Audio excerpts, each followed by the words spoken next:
Assalamualaikum warahmatullahi wabarakatuh. Di sini kami akan mempresentasikan tugas K3 penanggulangan kebakaran. Sebelumnya perkenalkan anggota kelompok kami. Yang pertama, Naufal Fahmi Azka. Kedua, Rahmat Arya Trianbowo. Ketiga, Rian Hanif Aditya Putra. Keempat, Ulul Azmi. Dan yang kelima yaitu Yoga Krisma Pradana. Api ialah suatu reaksi kimia cepat yang terbentuk dari tiga unsur yaitu panas, oksigen dan bahan mudah terbakar yang menghasilkan panas dan cahaya. Jadi kita lihat bahwa api terdiri dari tiga komponen ini: panas, oksigen, bahan mudah terbakar atau bahan bakar.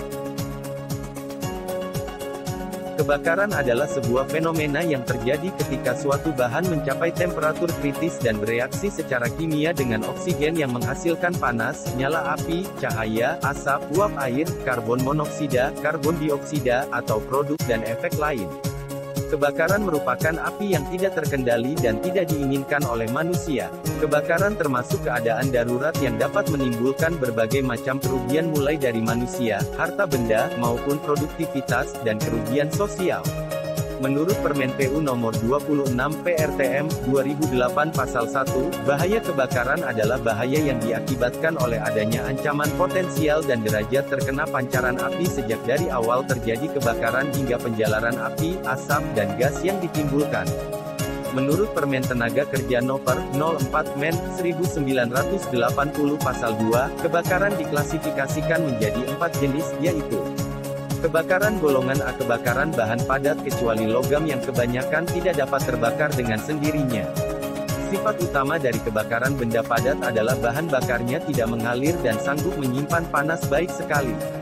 Misalnya karet, kertas, kayu, plastik. Kebakaran golongan B. Kebakaran bahan cair atau gas yang mudah terbakar. Misalnya, solven, pelumas, produk minyak bumi, pengencer cat, bensin, dan cairan yang mudah terbakar lainnya. Kebakaran golongan C, kebakaran dari instalasi listrik dan listrik itu sendiri bertegangan. Kebakaran golongan D, kebakaran logam seperti magnesium, titanium, uranium, sodium, litium, dan potasium.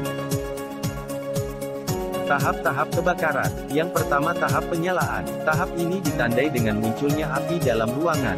Proses timbulnya api dalam ruangan ini disebabkan oleh adanya energi panas yang mengenai material yang dapat terbakar dalam ruang, misalnya, ledakan kompor, tabung gas, hubungan singkat arus listrik, puntung rokok membara, dan lain-lain.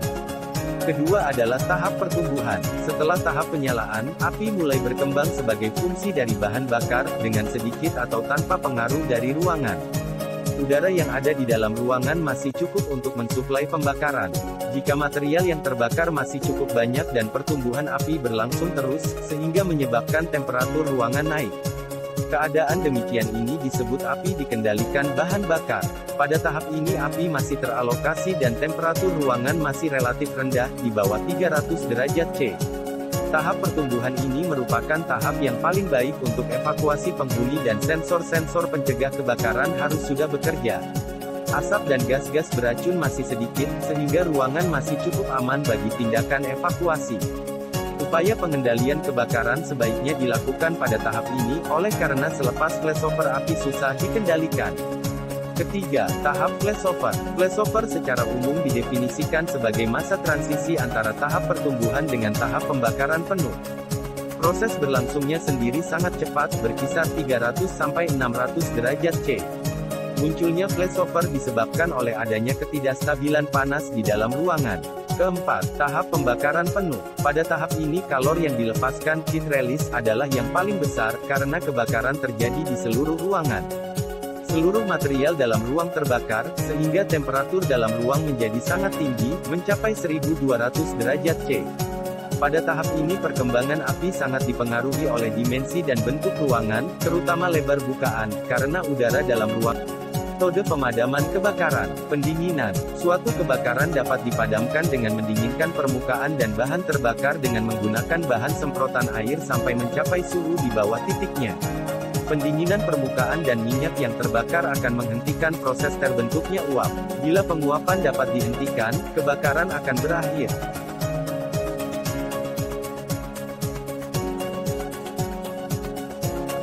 Penyelimutan. Suatu kebakaran dibatasi dengan memutus hubungannya dengan oksigen atau udara yang diperlukan dalam terjadinya proses kebakaran. Menyelimuti bagian yang terbakar dengan CO2 atau busa akan menghentikan suplai udara.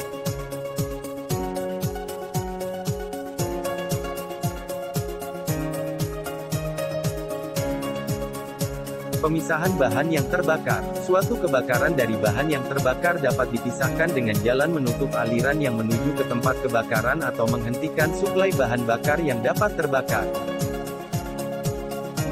Sekian presentasi dari kelompok kami. Kurang lebihnya mohon maaf. Wassalamualaikum warahmatullahi wabarakatuh.